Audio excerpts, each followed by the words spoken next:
Let's start. बिस्मिल्लाहिर्रहमानिर्रहीम। हमारे पास यहाँ पर जो है पेपर 2 और वेरिएंट 2 2024 का बायोलॉजी का, ठीक है। स्टार्ट करते हैं। हमारे पास फर्स्ट क्वेश्चन जी। जो है MCQ, which process is carried out by all the organisms. ऐसा कौन सा ग्रोथ। हमारे पास प्रोसेस है जो कि सारे ही ऑर्गेनिजम्स कंटिन्यू कर रहे होते हैं। ग्रोथ है, फोटोसिंथेसिस है, सेक्सुअल रिप्रोडक्शन है या ट्रांसपायरेशन है। Okay basically growth. मैं कह रहा हूँ ग्रोथ, क्योंकि फोटोसिंथेसिस तो सब नहीं कर फोटोसिंथेसिस सकते, सारों वो में सिर्फ नहीं होती, प्लांट्स, ठीक है। वो सिर्फ और प्लांट्स ही कर सकते हैं। ट्रांसपायरेशन भी सारों में सेक्सुअल। नहीं होती है। बाकी हमारे पास बच जाता है ग्रोथ और सेक्सुअल रिप्रोडक्शन। हर एक में सेक्सुअल रिप्रोडक्शन भी नहीं होती है, ठीक है। ये सेक्सुअल भी होती है। एग्जैक्टली ग्रोथ होती है, हर एक में ग्रोथ ज़रूर होती है। So basically growth is the correct answer hair. What is the first part of the scientific name of an organism using the binomial system. Genus. Binomial system में हमारे पास फर्स्ट पार्ट क्या होता है? जीनस। टू नेम्स होते हैं, एक genus होता है और एक स्पीशीज़ होता है। तो हमारे पास जो फर्स्ट है वो जीनस है, ठीक है। सेकंड जो होता है वो स्पीशीज़ होता है। The diagram shows a plant cell in which label part of the cell is glucose made. अच्छा जी, वो क्या कह रहे हैं कि हमारे पास जो ऐसा कौन सा सेल का पार्ट है जो कि ग्लूकोज की प्रोडक्शन कर रहा होता है। तो वैक्यूल है, सेल वॉल है, क्लोरोप्लास्ट। क्लोरोप्लास्ट है या न्यूक्लियस है। क्लोरोप्लास्ट। Exactly chloroplast. क्यों? क्योंकि क्लोरोप्लास्ट हमारे पास एक ऑर्गेनेली है, उसमें फोटोसिंथेसिस हो रही होती है और फोटोसिंथेसिस के प्रोडक्ट में जब इक्वेशन हम देखते हैं तो हमारे पास ग्लूकोज की प्रोडक्शन होती है। Okay. The right. diagram shows an epidermal cells from an onion plant. The distance between the X and the Y on the diagram is 60 millimeter. The actual length of the cell between the X and Y is 150 image 150 over actual. micrometer. Micrometer. What is the magnification of the cell? 40x to 50x, 400 or 2500. So first of all हमने क्या करना है, हमें जो उन्होंने millimetre में दिया हुआ है उसको सबसे पहले करेंगे माइक्रो में, ऐसे ही। माइक्रो। ठीक है, सबसे पहले तो यप। माइक्रो में करते हैं। सो बेसिकली माइक्रोमीटर में क्या करते हैं, 1 millimetre basically equal to 1000 micrometre. 60 है तो 60 multiply 1000 will be equal to 60,000. Okay, this is 60,000. And magnification formula the image over length, actual. yes, जो भी हमारे पास यहाँ पर डायग्राम की लेंथ है, यानी कि जो मैयड हमने की हुई है उस लेंथ के साथ हम डिवाइड करते हैं एक्चुअल लेंथ को। Okay, and what is the length here? 60,000। उन्होंने खुद हमें बताया ऊपर, इन्होंने कहा है कि हमारे पास जो डिस्टेंस, ये वाला डिस्टेंस दिया हुआ है, ये 60,000 माइक्रोमीटर में अब हमने ये लिखा है। अगर हम लिखते हैं इसकी एक्चुअल लेंथ दैट इज़ 150, ये ऑलरेडी माइक्रोमीटर में है, there is no need to convert this unit into another one. So 60,000 divided by 150, it will be equal to,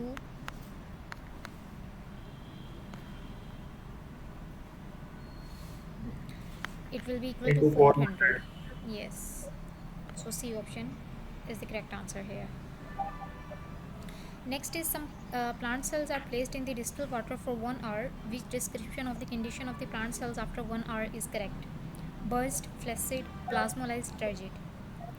Okay, target. consider the effect of the distilled water on the plant cell. Basically plant cell placed in the distilled water will actually absorb the water due to the osmosis. तो जब absorption होती है water की, then it will cause the plant cells to become turgid. Okay, so D option is the correct answer here. ओफ, okay, here is the diagram. The diagram represent an active transport. A, B, C and D options are here.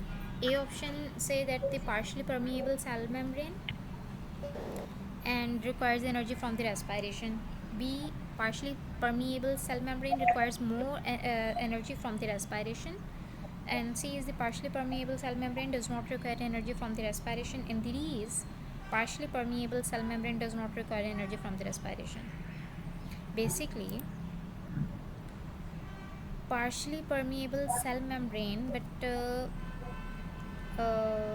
अगर हम active transport को देखते हैं, हमें requires होती है energy की, ठीक है। तो ये दोनों तो वैसे ही नहीं हो सकते, क्योंकि इन्होंने लिखा हुआ है डज नॉट रिक्वायर एनर्जी, तो इन दोनों को कंसीडर नहीं करेंगे। The next is Yep. A partially permeable cell membrane and this one is B partially permeable membrane. B. Okay, अब इसमें डिफरेंस क्या आ रहा है? इसमें डिफरेंस आ रहा है इन डॉट्स का, कंसंट्रेशन का। यू कैन सी देयर, अब इन्होंने लिखा तो Yes. जो हमारे पास स्टेटमेंट दी हुई है वो सेम है, but there is a difference between the concentration gradient. B में ये दिखा रहे हैं कि low concentration to high concentration जा रहे हैं, और ए में ये दिखा रहे हैं कि high concentration to low concentration जा रहे हैं। जब हम एक्टिव ट्रांसपोर्ट की डेफिनेशन देखते हैं, then we consider it that it must be go from the low concentration to the higher one, okay, and it needs energy. So B option is the correct answer here. Okay, you can see there is a low concentration of the molecules and there is a high concentration of the molecules. So molecules will be transported from the lower to the high concentration, and partially permeable cell membrane will be there, and it requires energy from the respiration as well. So B option is the correct answer. Okay. Okay, ma'am. Okay, now next move to the our next MCQ. The diagram shows the bases in this section of the DNA from one strand only. A, C, T. Okay, A will be connected with T, C will be connected with G, and T with A, T with A, C with G, A with T, G with C, T with A, and C with G. So T, G, A, G, T, C, A, G. T, this one. Okay, D option is the correct answer here. T, G, A, G, T, C, A, G. Okay. Okay, ma'am. The diagram shows the effect. Okay, the diagram shows the effect on the rate of the enzyme in catalyzed reaction. What explains the effect of the pH on the reaction rate? There are 4 options here. As the pH increases from 5 to 7, the kinetic energy increases. As the pH increases from 7 to 9. First of all, we have to consider that what is the value given here, 5 to 9. Okay, and now they are saying that enzyme catalyzed reaction and pH effect. हमारे पास enzyme का, हमारे पास pH का enzyme पर क्या effect होता है? ये जो आपको शेप नज़र आ रही है, पहले हमसे क्यों पढ़ लेते हैं। ऐसे pH increases from 5 to 7, kinetic energy increases. ये 5 से 7 नहीं कर रही है, ये 5 से 9 कर रही है, तो इसको हम कंसीडर नहीं करेंगे। Okay, because in this option, in option A, because kinetic energy first of all is not directly related to the pH as well. pH कभी भी काइनेटिक एनर्जी पे डिपेंड नहीं होता, कोई रिलेशन नहीं है इनका, ठीक है। तो वो कहते हैं कि pH जो है काइनेटिक एनर्जी इंक्रीज करिए, that's why it will be increases there, not at all. B option here, the frequency of the collision increases initially, but actually it decreases later. They are saying that as the pH increases from 7 to 9, the frequency of enzyme and substrate collision increases. ठीक है, increase कर रही है, लेकिन फिर Aahista Aahista decrease भी तो हो रही है, वापस हमारे पास उसी ऑप्टिमम लाइन पर आ रही है, या ये कह लें कि ज़ीरो वाली लाइन पर आ रही है, तो ये ऑप्शन भी हमारे पास करेक्ट नहीं है। Then they are saying the C option, the shape of the enzyme activity side change as the pH increases from 7 to 9. Yes,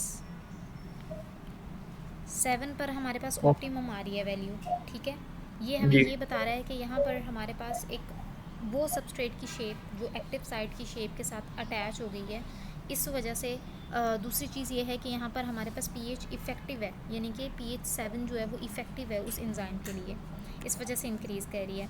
अच्छा, बाकी वो हमें कहते हैं कि डी ऑप्शन, अच्छा डी ऑप्शन वो कहते हैं कि substrate D nature eight pH 7। कैसे हो सकता है? pH 7 पे तो वो इफ़ेक्टिव वैल्यू दे रही है, तो pH जो है वो हमारे पास 7 पर सबस्ट्रेट डी नेचर नहीं हो सकता। डी नेचर तब होता है जब हमारे पास एक pH से ज़्यादा, यानी कि एक ऑप्टिमम pH है उसकी, और ऑप्टिमम पीएच से ज़्यादा हम पीएच प्रोवाइड कर रहे हैं तो वो डीनेचर हो जाएगा।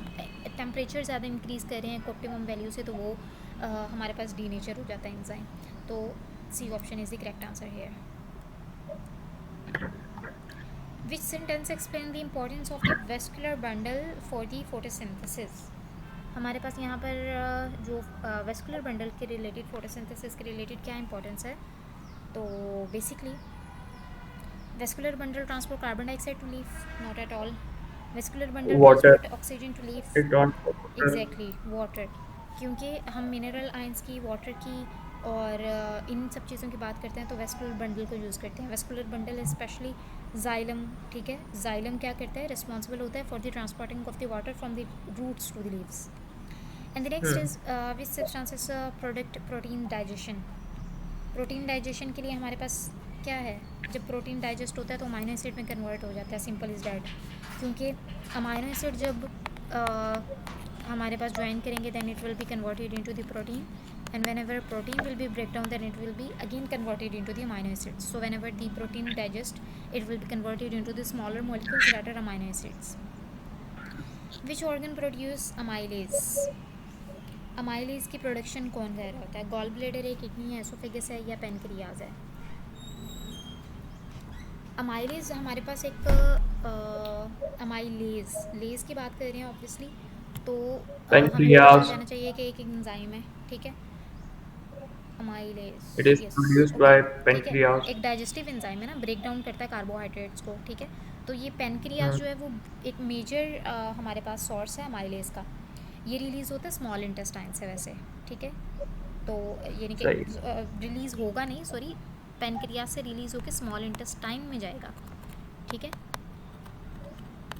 तो जितने भी कार्बोहाइड्रेट्स हमारी बॉडी में जो भी हम फूड के थ्रू इनटेक कर रहे होते हैं, इंजेस्ट कर रहे होते हैं, it will be broken down by the amylase, okay.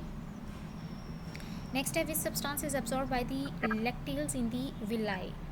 Obviously lacteals की बात हो रही है, so there is the lacteals basically are the lymphatic capillaries. ये लिम्फेटिक कैपिलरीज होती हैं जो कि विलाई में होती हैं, और विलाई कहाँ पर प्रेजेंट होती है, in the small intestine, okay. Small intestine में हमारे पास विलाई होती हैं। अब यहाँ इनका जो प्राइमरी फंक्शन होता है ना वो ये होता है कि इन्होंने एब्जॉर्ब करना होता है फैटी एसिड्स को, ग्लिसरॉल को, ठीक है, और जो कि हमारे जी। फैट डाइजेशन के एक बेसिक पार्ट हैं। तो अगर इनकी एब्जॉर्प्शन की बात आती है तो ऑब्वियसली हमारे पास फैटी एसिड्स होगा। Okay, the next is they are saying the diagram shows the part of the alimentary canal where is most water absorbed। हमारे पास कहाँ पर सबसे ज़्यादा जो है वाटर की एब्जॉर्प्शन हो रही है। देखिए एलिमेंट्री कनाल की अगर वो बात करते हैं यहाँ पर, तो एब्जॉर्प्शन के रिलेटेड हमारे पास ऑब्वियसली फिर स्टमक आएगा। अच्छा एक मिनट रुकें ज़रा, हाँ ठीक है, स्टमक में भी तो दो चीज़ें आ जाती हैं, एक स्मॉल इंटेस्टाइन होता है, एक लार्ज इंटेस्टाइन होता है। तो लार्ज इंटेस्टाइन ऑब्वियसली जितना भी हम वाटर को स्टोर कर रहे होते हैं वो कहाँ पर स्टोर होता है, जब एक्सक्रीशन की हमें ज़रूरत पड़ती है, हम वाटर को एक्सक्रीट आउट करना चाहते हैं in the form of the urine. तो जितना भी हमारी बॉडी जो सबसे ज़्यादा वाटर को अब्जॉर्ब करती है वो लार्ज इंटेस्टाइन के थ्रू करती है, and it is the large intestine. D option is the correct here. Okay.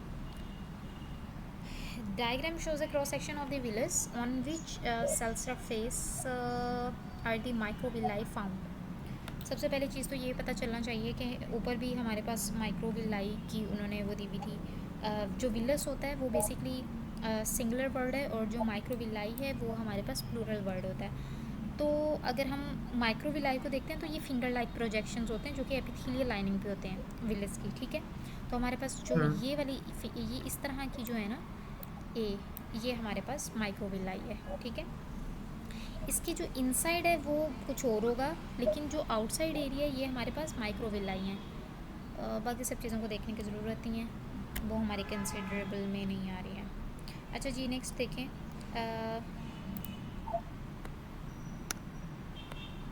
Okay, which features of the xylem vessels provide support to the plants. अगर हम जाइलम वेसल्स की बात करते हैं तो provide support to the plant. Cells are joined end to end, no cell contents and no cross wall. कहना क्या चाह रहे हैं, फीचर ऑफ साइलम वेजल, हाँ cells are joined end to end, no cell content तो होता नहीं है, no cross wall lignin present नहीं, इसमें से हमारे पास कुछ भी नहीं आएगा। इसमें से हमारे पास आएगा कि जाइलम वेजल्स जो हैं वो सेल टू सेल ज्वाइन कर रही होती हैं, because there are the water molecules. हमने दो चीज़ें पढ़ी थी, Yep. एक होती है एडहीजन और एक होती है कोहीजन, ठीक है। जब हम बात करते हैं एडहीजन कोहीजन थ्योरी की, तो एडहीजन और कोहीजन थ्योरी का मतलब यही होता है कि एडहीजन का मतलब ये है कि आपके पास सबसे पहली चीज़ तो ये है कोहीजन, एक वाटर मॉलिक्यूल दूसरे वाटर मॉलिक्यूल के साथ अटैच है, दूसरा तीसरे के साथ, तीसरा चौथे के साथ, इसी तरीके से this is a whole chain of the water molecule and they are joint together, this is called cohesion, because cell to cell join end to end, ठीक है, इसको हम कहते हैं cohesion. And there is a other thing adhesion. अब in water molecules ने हमारे पास roots से स्टेम तक जाना है, तो ये वाटर मॉलिक्यूल्स क्या करेंगे, जाइलम वेजल्स की वॉल के साथ अटैच होकर ऊपर तक जाएंगे, this is called adhesion. Okay, so this is called adhesion and cohesion theory. Okay, the next is which changes in an environmental factor will increase the rate of transpiration, decrease humidity, decreasing light intensity, not at all decreasing temperature, not at all decreasing wind speed, नहीं बिल्कुल भी नहीं। तो हमारे पास at the and क्या आ जाता है, increase the, नहीं sorry, decreasing humidity, obviously decreasing humidity, because whenever there will be decrease humidity then it will be increasing the transpiration। बाकी जो light intensity है, temperature है, wind speed है, ये सब directly proportional होते हैं, ठीक है। Which statement Okay. describe the translocation, the movement of the amino acids across from the source to the sink in the phloem। Translocation की जब बात आती है ना, translocation basically is the movement of organic molecules, जैसे स्क्रोस की बात करते हैं या अमीनो एसिड्स की बात करते हैं, in the flowing from the source to sink, ठीक है। तो आपने ये देखना है कि from source to sink in phloem आएगा, this one, okay, A option is the correct answer है। Which pathway is taken by the blood in the fish. अच्छा, फ़िश का हमने पाथवे बताना है कि किस तरीके से कहाँ कहाँ कैसे मूव कर रहा है। जो हमारे पास 4 ऑर्गन्स दिए हुए इन्होंने, एक बॉडी के थ्रू वो कह रहे हैं कि गिल्स, हार्ट, बॉडी और गिल्स। सबसे पहले वो गिल्स में जाएगा, फिर हार्ट में जाएगा, फिर वापस गिल्स में वापस आएगा। नहीं, अगर हम फ़िश की बात करते हैं तो देखें, फ़िश में हमारे पास जो है ना वो एक तो सिंगल पाथवे होता है, सिंगल सर्कुलेटरी सिस्टम होता है, एक चीज़ तो हमें ये याद रखनी चाहिए। और सबसे पहले ये जाता है हार्ट, फिर गिल्स, ठीक है, फिर बॉडी में, और फिर वापस हार्ट में आएगा। तो उसके अकॉर्डिंग हमारे पास सी ऑप्शन करेक्ट है, ठीक है, heart, gills, body and heart. Okay, the next is which component of the blood produces antibodies. Obviously antibodies की प्रोडक्शन के रिकॉर्डिंग जब भी हम बात करते हैं, these are the part of the immune system, and white blood cells are responsible for the immune responses which are producing the antibody production, so white blood cells। The cholera bacterium produces a toxin which affects the humans. What is the effect of this toxin on the human body? The secretion of the chloride from the blood into the lumen of the large intestine, the secretion of the chloride from the blood to the lumen of the small intestine। The secretion of chloride from the blood into the lumen of the small intestine, B option is the correct answer here। क्योंकि जो secretion हो रही होती है ना chloride ions की from the blood into the lumen, वो इस वजह से होती है कि वाटर लॉस हमारे पास कम होना शुरू हो जाता है और डिहाइड्रेशन स्टार्ट हो जाती है। ये कॉलरा की एक बेसिक ये हमारे पास एक डिज़ीज़ है, ये सबसे ज़्यादा डायरिया काज करता है, ठीक है, और ये फूड पॉइजनिंग की वजह से सबसे ज़्यादा होता है, ठीक है। तो ये सबसे ज़्यादा सोल्यूट की कंसनट्रेशन ज़्यादा कर देगा, सिक्रीट करेगा यानी कि, और ब्लड से ल्यूमेन की तरफ जाएगा। ओके जी, next is this changes occur in the human body during the exercise, and what is the correct order of this changes. वो कहते हैं कि हम कोई एक्सरसाइज कर रहा है एक पर्सन, ठीक है, एंड ब्रीथ रेट इंक्रीज़ होगा, रेट ऑफ रिस्पायरेशन इंक्रीज़ हो जाएगी, क्या हमारे पास बेसिक स्टेप आएंगे। ओके, प्रोसेस हमेशा स्टार्ट करता है जब Receptors in the brain detect increased concentration of carbon dioxide in the blood. Okay.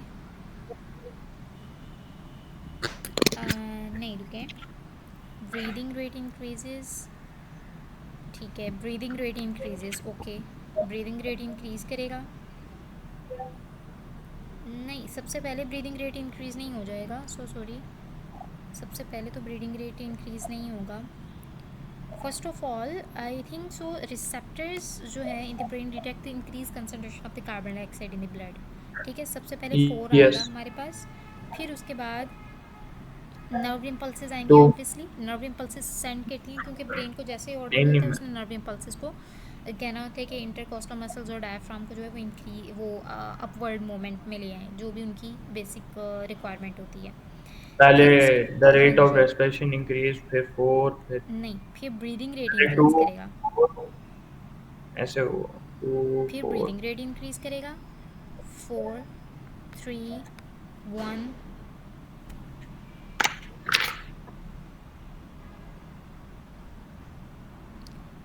अगर 4, 3, 1 आ रहा है तो यहाँ पर तो हमारे पास कोई भी नहीं दी हुई.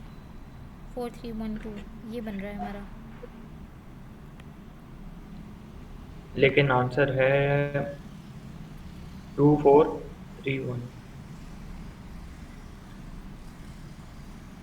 आंसर क्या दिया हुआ है? 2, 4, 3, 1 डी. और यही आंसर है. पहले ब्रीदिंग रेट इंक्रीज होगा, उसके बाद रिसेप्टर ठीक है, सेल्स फिर वो इसी सब. तरीके से करते हैं. ब्रीदिंग रेट सबसे पहले होगा. ठीक है, फिर इस तरह कर लेते हैं ना, बात तो एक ही आ जाती है. ये लें, ब्रीदिंग रेट सबसे पहले इंक्रीज़ कर देते हैं. बाकी हमारी वही वो बन रही है. ठीक है, 2 वाला रहने दें, 2 वाला स्टार्ट में आ जाएगा. ब्रीदिंग रेट इंक्रीज़ होगा, रिसेप्टर्स आएंगे, नर्व सैम्पल्स की प्रोडक्शन होगी और रेट ऑफ रेस्पिरेशन इंक्रीज़ हो जाएगा. D option is the correct answer here. ठीक है. Okay. Okay, the next is 2 molecules of the glucose are aerobically respired. वो कहते हैं कि 2 मॉलिक्यूल्स हैं हमारे पास ग्लूकोज के, and they are aerobically respired. And how many molecules of the water are produced. अगर 2 मॉलिक्यूल्स हों वाटर के तो वो कितने वाटर की प्रोडक्शन करेंगे. ये आपको इसके लिए इक्वेशन याद होनी चाहिए जो हमारे पास रेस्पायरेशन की थी. वो क्या थी? C6H12O6 plus 6O2 gives us 6 carbon dioxide and 6 water. Whenever there will be only one molecule of the glucose, then there are the 6 molecules of the water. So whenever there will be 2 molecules of the glucose, then it will be 12 molecules of the water there. Okay, so 12 is the correct answer okay. here. Which substance has a higher concentration of the renal vein than in the renal artery. Higher concentration जिसकी होती है वो हमने बतानी है. Higher concentration की जब हम बात करते हैं बेसिकली सबसे पहले तो आपको ये पता होना चाहिए रीनल वेन और रीनल आर्टरी क्या होती है. रीनल आर्टरी वो होती है बेसिकली जो कैरीज करती है ब्लड टू द किडनी.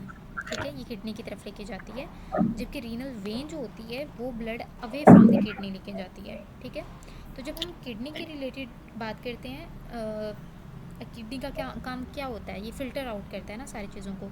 ठीक है, तो उन्होंने कहा है कि हायर कंसनट्रेशन किस चीज़ की होगी. हमारे पास सबसे ज़्यादा कौन सी ऐसी चीज़ होगी जो कि सबसे ज़्यादा कंसनट्रेशन हायर में है.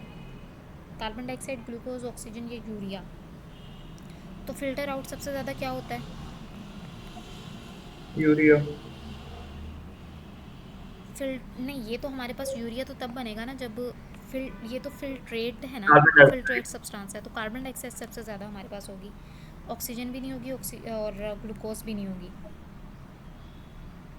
ऐसा ही है. जी जी. ठीक है, तो ए ऑप्शन हमारे पास करेक्ट होगा. हायर कंसनट्रेशन वो कह रहे हैं, वो ये नहीं हमें कह रहे कि जो फिल्ट्रेट हमारे पास बन चुके हैं उसका नेम बताएं. नहीं, ए ऑप्शन करेक्ट है. Where are the amino acids deaminated and converted into urea. Obviously हम जब भी बात करते हैं डीअमाइनेशन की, डीअमाइनेशन किसे कहते हैं? The removal of the amino acids from an amino acid.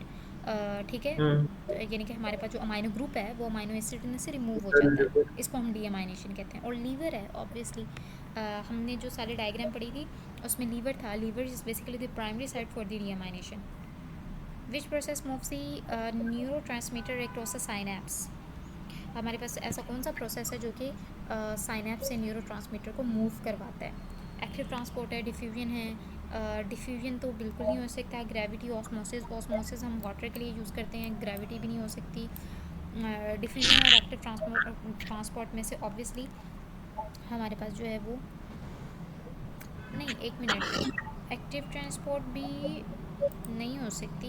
ये कोई ग्रेडियंट थोड़ा ना है। डिफ्यूजन होगी सिंपल, ठीक है, simple diffusion. When the blood glucose concentration is low, which hormone is released and which organ release it? Okay, blood glucose concentration is low, which hormone is released? अगर blood glucose concentration low है, low जैसे we are in the fasting condition, there is a blood glucose concentration is low, then hormone glucagon will be released. Okay, and which organ will be release it? Pancreas.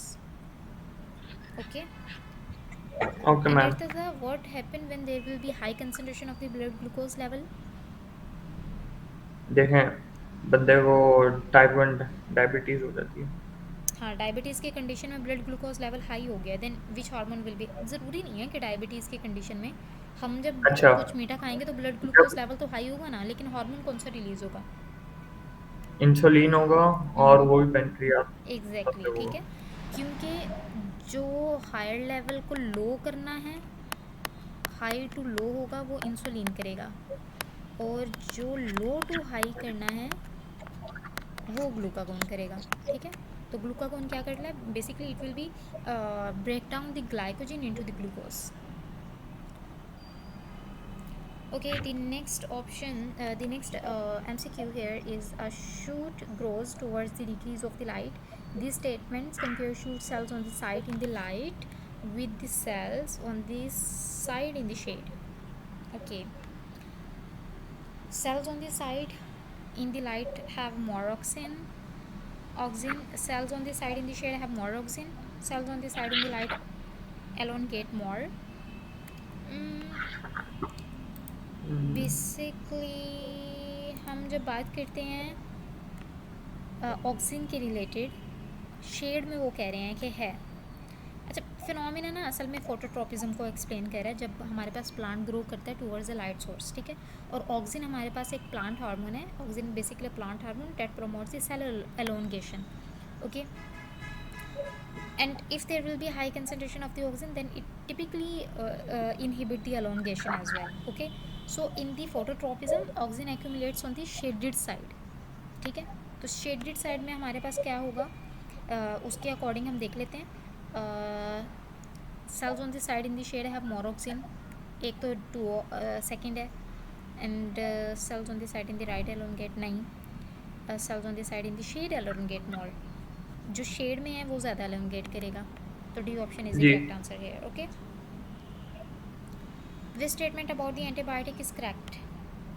हमारे पास यहाँ पर कौन सी statement है जो कि antibiotic के related correct है? एंटीबायोटिक्स, सबसे पहले तो ये बता दूँ आपको एंटीबायोटिक्स क्या होते हैं। These are actually cells or the proteins that produce to target the bacterial cell or the antigen. Okay, so antibiotics are used to treat all the transmissible disease, not at all. Antibiotics are used to treat disease caused by the viruses. Antibiotic resistance can be stopped by increasing their, viruses के लिए नहीं, bacteria के लिए होती है। सबसे पहली चीज़ तो मैं आपको ये बता दूँ, वायरसेस और बैक्टीरिया एंटीबायोटिक के रिलेटेड दो काइंड ऑफ डिफरेंट थिंग्स हैं। जब हम वायरसेस की बात करते हैं तो हम हमेशा वैक्सीन की बात करते हैं फॉर द ट्रीटमेंट या मेडिसिन की बात करेंगे, but if we are talking about the bacteria then we use antibiotics. Okay, okay. Not A not B. Antibiotic resistance can be stop by increasing their use, not at all. अगर आपकी resistivity होगी है तो आपने उन antibiotics को कम करना है यूज़ में। तो obviously D option is the correct answer है। Antibiotics are use to treat disease caused by the bacteria. Okay okay. Okay, Fusarium wilt is a fungal disease of the bananas that can spread quickly through a banana population. Okay, and the table show that are affected by the Fusarium wilt over time in one country. What was the percentage increases in the area affected with the fusarium wilt from 1976 to 1999? सबसे ज़्यादा जिसकी होगी पहले देख लेते हैं. Calculate percentage हमने करनी है ना, तो परसेंटेज को कैलकुलेट करने के लिए सबसे पहले आप देखें कि एरियाज़ इफ़ेक्टेड कौन कौन से हो रहे हैं 1976 और 1999. जी 1976 1999. ओके. राइट 1976 में 1200 है और 1999 में 3000 है. तो हम इन दोनों को माइनस कर लेते हैं. 3000 minus 1200 it will be equal to 1800. Okay, and now they okay are saying that calculate the percentage obviously. So calculate percentage हम करने के लिए क्या करते हैं, जो इंक्रीज़ हो रहा है डिवाइड उसको करते हैं जो एरिया हमारे पास अगर आ रहा है 1976 में, तो इंक्रीज़ एरिया हमारे पास जो है वो 1800 जो भी हमने फाइंड आउट किया है, ठीक है, और उसको 1200 से डिवाइड करें और मल्टीप्लाई करें 100 से, ठीक है. 1800 divided सही by 1200, so actually it contains nothing to like the अच्छा, ठीक है. अच्छा, मेरे पास जो वैल्यू आ रही है वो आ रही है 150%. ठीक है, इन सबको डिवाइड करने के बाद, डिवाइड और मल्टीप्लाई करने के बाद. हम्म कैलकुलेटर पास रखा करें आप भी. C option ma'am is the अभी करेक्ट आंसर है. ड्रॉअर में पड़ा हुआ है, इसलिए निकालने का मन नहीं जा रहा. कैलकुलेटर पास रखा करें, जब हमने क्वेश्चंस करने होते हैं तो आपसे मैंने कैलकुलेट करवाना है, और ताकि आप जागते रहें. The diagram okay shows the part of the flower which processes have taken place, pollination और fertilization. वो कहते हैं कि डायग्राम में हमारे पास सामने एक फ्लावर का पार्ट है. इसमें कौन सा प्रोसेस होगा, पोलिनेशन भी होती है, फर्टिलाइजेशन भी होती है, दोनों चीज़ें होती हैं. D option is the correct answer. लेकिन इसका एक मिनट कंफर्म करने दें. इसका क्या, इसका आंसर है सी. 30 का सी. क्या है, सी है. सी सी सी पोलिनेशन हो रही है पोलिनेशन होती लेकिन है, फर्टिलाइजेशन फर्टिलाइजेशन नहीं नहीं हो होती. रही. पर फर्टिलाइजेशन क्यों नहीं हो रही, फिर वो कहाँ जाके होगी. आई डोंट नो, लेकिन मार्किंग स्किप में लिखा. बेसिकली अच्छा, हमारे पास जो पोलिनेशन होती है वो पोलन ग्रेन्स के थ्रू होती है, ठीक है, जिसमें हम कहते हैं कि transfer of the pollen grains to the stigma.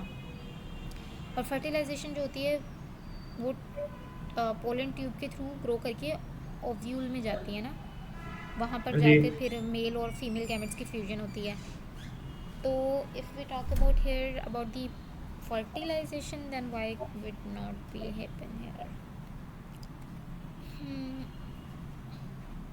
Diagram shows a part of the flower which processes have taken place. यहाँ पे पोलिनेशन होगी, यहाँ पर जाके फर्टिलाइजेशन होगी. दोनों ही आएगा, इसका नहीं आएगा सी, किसी तरह भी नहीं बन रहा है. देखें, पोलन्स पे हमारे पास आके ये स्टिग्मा पे आके पोलन ग्रेन्स आएंगे, ये पोलन ट्यूब के थ्रू नीचे आएंगे, ये ओवरी है, इसमें ओव्यूल के साथ आकर ज्वाइन करेंगे, फर्टिलाइजेशन हो जाएगी. आगे चलते हैं.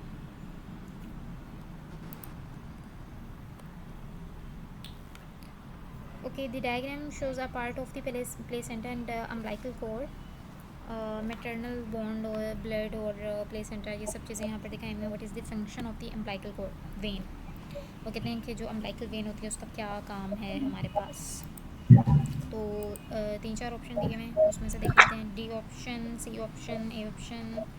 Stop pathogen passing into the foetus, नहीं ये काम नहीं करता, ये तो हमारे पास प्लेसेंटा का काम है. टू स्टॉप जी toxins passing into the foetus, ये भी हमारे पास प्लेसेंटा का काम है. To transport carbon dioxide away from the foetus, away तो कार्बन डाइऑक्साइड का कोई काम ही नहीं है, इसको ज़रूरत नहीं होती। और फीटस एक्चुअली ऑक्सीजन लेके जाता है, to transport oxygen to the foetus, ठीक है, umbilical cord. D option correct है। Okay, the next is the diagram shows okay, the diagram shows how the mass of the DNA per cell changes before and during and after a nuclear division in the diploid cell, and which row describes the type of the nuclear division and the chromosomes number of the daughter cells shown in the graph। अच्छा, इसमें वो हमें कह रहे हैं कि हमारे पास जो है वो चेंजेस दिखाई हुई हैं, वो बताएं कि टाइप ऑफ न्यूक्लियर डिवीजन कौन सी हो रही है और chromosomes number of daughter sales produce कौन से हो रहे हैं। ठीक है, तो ठीक है, देख लेते हैं स्टेप बाय स्टेप। म्यूसिस है, डिप्लॉयड है। अब म्यूसिस और डिप्लॉयड तो नहीं हो सकती, म्यूसिस में डिप्लॉयड नहीं होता, म्यूसिस में हैप्लॉयड की बात करते हैं।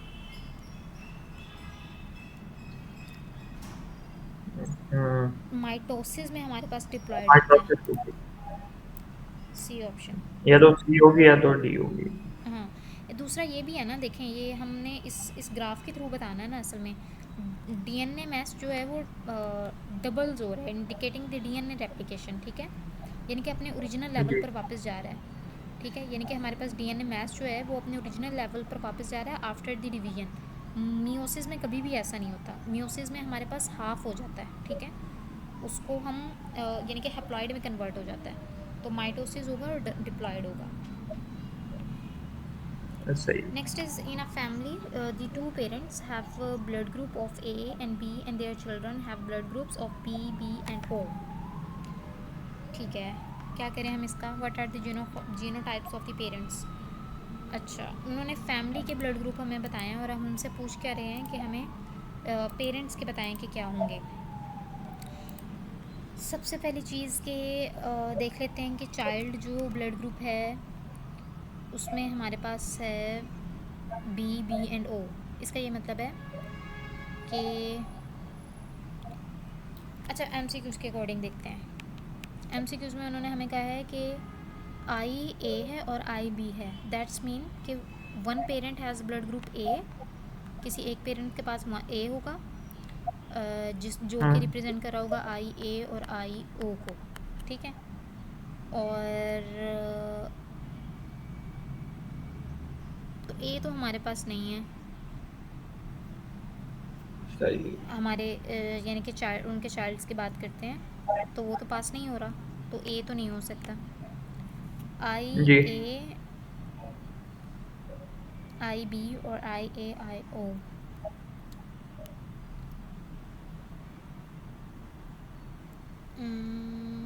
आई ए, आई बी, आई ए और आई ओ। अच्छा, ये हमें रिप्रेजेंट कर रहा है कि one parent has a blood group A, okay, and they passed the I O allele to their child. तो जो जीनोटाइप बनेगी वो must be I A, I ओ होनी चाहिए। नहीं, बी भी नहीं हो सकता। अच्छा, सी की अगर हम बात करते हैं, I A, I O and I B, I O. Parent have, that mean the parent have blood group B, so their genotypes must be I B, I B, I B and I O, यानी कि इन दोनों में से एक हो सकती है। ठीक है, अगर इस तरह की दोनों हो ओ। ना तो भी हमारे पास बी ब्लड ग्रुप टाइप होता है, और ये हो तो भी हमारे पास बी ब्लड ग्रुप टाइप होता है। और हमारे अगर उनके चाइल्ड में देखें तो सबको blood group B, B and O दिया हुआ है। ठीक है, इसका मतलब है कि हमारे पास ये वाला ऑप्शन करेक्ट होगा, सी ऑप्शन। राइट। तो उनकी जो फिनोटाइप्स होगी, सॉरी जीनोटाइप्स जो होगी उनके पेरेंट्स की, वो होगी आई ए, आई ओ और आई बी एंड आई ओ। ठीक हो गया? Okay, the next is, which statement describe a type of the variation. कौन सी स्टेटमेंट यहाँ पर डिस्क्राइब कर रही है वेरिएशन को? Continuous variation is usually caused by the environment only. नहीं, continuous variation results in the limited range of the phenotypes with no intermediates, not at all, intermediates तो होते हैं। Discontinuous variation is usually caused by genes only. Yes, discontinuous genes पे effect होती है। Discontinuation variation results in the range of the phenotype between two extremes, no. C option is the correct answer है। Exactly. ठीक है, आगे चलते हैं। अब ये क्या दिखा रहे हैं हमें? Okay, they are saying the photograph, इसमें हमें उन्होंने एक प्रॉपर फोटोग्राफ शो किया हुआ है। एक वाटर लिली प्लांट है जो कि हाइड्रोफाइट है, और ऑप्शंस दिए हुए हैं। Which statement explains why the stomata are located on the upper surface of the leaf. Obviously water में है, ट्रांसपायरेशन इसको सबसे ज़्यादा चाहिए, इसलिए स्टोमेटा सबसे ज़्यादा होता है। तो to allow the carbon dioxide from the air to enter the leaf to use in the photosynthesis, yes सही है। To allow carbon dioxide produce by the photosynthesis, carbon dioxide photosynthesis के जरिए रिमूव नहीं होती, प्रोड्यूस नहीं होती, बल्कि use हो रही होती है। To allow oxygen from the air to enter into the leaf for the use in the photosynthesis, photosynthesis में ऑक्सीजन के कोई काम नहीं होता। ए ऑप्शन ही करेक्ट है। ओके। अच्छा, नेक्स्ट चलते हैं। नेक्स्ट हमारे पास वो कहते हैं कि बस बस बस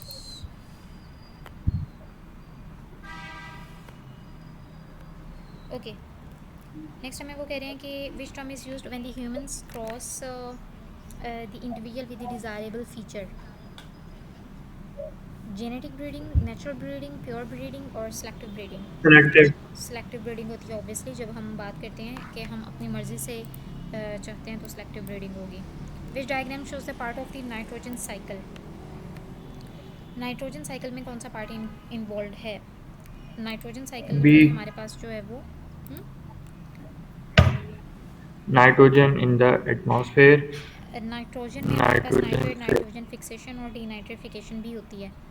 तो हाँ साइकिल जी। उसी को कहते हैं जिसमें हमारे पास डीनाइट्रिफिकेशन भी हो रही हो, नाइट्रोजन फिक्सेशन भी हो रही हो। अगर आप एरोज़ ही देख लें तो ये एरोज़ दोनों एटमॉस्फेयर की, ये एटमॉस्फेयर से नीचे दोनों नाइट्रेट की तरफ जा रहे हैं, तो ये ना ये हो सकता है ना ये हो सकता है। ठीक है, एरोज़ की अगर हम देखें जल्दी जल्दी, अगर हम एमसीक्यू सॉल्व करना चाहते हैं ना तो इस तरीके से कर सकते हैं। साइकिल वो होता है जिसमें एक एरो ऊपर एक एरो नीचे, यानी कि दोनों तरफ साइकिल बन रहा होता है ना। ठीक है, तो ये कहते हैं कि nitrogen gas in the atmosphere में थी और नाइट्रेट में कन्वर्ट हो गई नाइट्रोजन फिक्सेशन के थ्रू। नाइट्रोजन फिक्सेशन के थ्रू वो कैसे? हाँ ठीक है, ठीक है। और फिर उसके बाद नाइट्रेट से वापस नाइट्रोजन गैस में कन्वर्ट होगी by denitrification. Okay, B option correct है। ठीक है, बाकी सबको देखने की ज़रूरत ही नहीं है। ठीक हो गया। बस डी खत्म। नाइट्रिफिकेशन इसे कहते हैं जब नाइट्रेट्स हो नाइट्रोजन गैस में वापस कन्वर्ट हो जाए। What is an advantage of the growing crops as on the large scale. हमारे पास क्या फ़ायदा है कि ग्रोइंग स्केल हम करें? बायोडाइवर्सिटी इंक्रीज़, कभी भी बायोडाइवर्सिटी इंक्रीज़ नहीं होती इससे। Genetic variation is increased, variation तो आती नहीं है क्योंकि ये मोनोकल्चर है। Water use is increased, water use का कोई काम नहीं है। यील्ड क्रॉप होती है ऑब्वियसली इंक्रीज। ठीक है, D option is the correct answer. The next is yeast can produce. आपकी मैंने क्लास जो लिंक सेंड किया था दोबारा से, वो 8 पे सेंड किया था ना, 8 मिनट पे, तो इसलिए मैं 8 मिनट पे ही आपकी हाँ, क्लास को लीव करूँगी। ओके, तब तक हमारा ये भी मैं वो हो जाएगा, क्लियर हो जाएगा। वॉशरूम भी जाऊँगा, washroom. Yeast can produce carbon dioxide and ethanol, what चलो कैन बी वैसे भी दो यूज? ही। हाँ मैं कह रहा हूँ वैसे भी दो ही बाकी हैं। Okay. MC. Yeast can produce carbon dioxide and ethanol, what can be made using this product. कौन से ऐसे कार्बन प्रोडक्ट हैं? डाइऑक्साइड, ब्रेड हाँ and ethanol biofuel. Exactly. Bread जो है वो कार्बन डाइऑक्साइड की प्रोडक्शन करता है और एथेनॉल की प्रोडक्शन बायोफ्यूल करता दो है। बैक्टीरिया दो। Can be genetically modified to produce a human protein, what is the first step in the process. क्या होता है फर्स्ट स्टेप? एक मिनट यहाँ से देखने दें। ह्यूमन प्रोटीन का जैसे हमने इंसुलिन वाला किया था, इंसर्शन करते हैं हम ह्यूमन डीएनए की into the bacterial plasmid DNA. सबसे पहले इंसर्शन कैसे हो जाएगी? हम आइसोलेशन ऑफ निकालेंगे तो द। इंसर्शन करेंगे। Insertion of yes. Recombinant plasmid bacteria वो भी नहीं हो सकती, उसको पहले निकालेंगे तो इंसर्शन होगी। Isolation of DNA, making up of the gene, yes. हमने सबसे पहले डीन की आइसोलेशन करनी होती है, हमने उसको सबसे पहले निकालना होता है। ठीक है, फिर उसके बाद हम उसको वापस इंसर्ट करेंगे। यहाँ पर हमारा जो पेपर 2 वेरिएंट 2 2024 का कंप्लीट हो चुका है। आई होप सो कि कोई भी कन्फ्यूजन नहीं होगी। अल्हम्दुलिल्लाह नहीं है। यस अल्हम्दुलिल्लाह। ठीक हो गया, इसको वाइंड अप करते हैं। नेक्स्ट इंशाल्लाह जो हम करेंगे वो पेपर 2 होगा और वेरिएंट फिर हमारा चेंज हो जाएगा। ओके।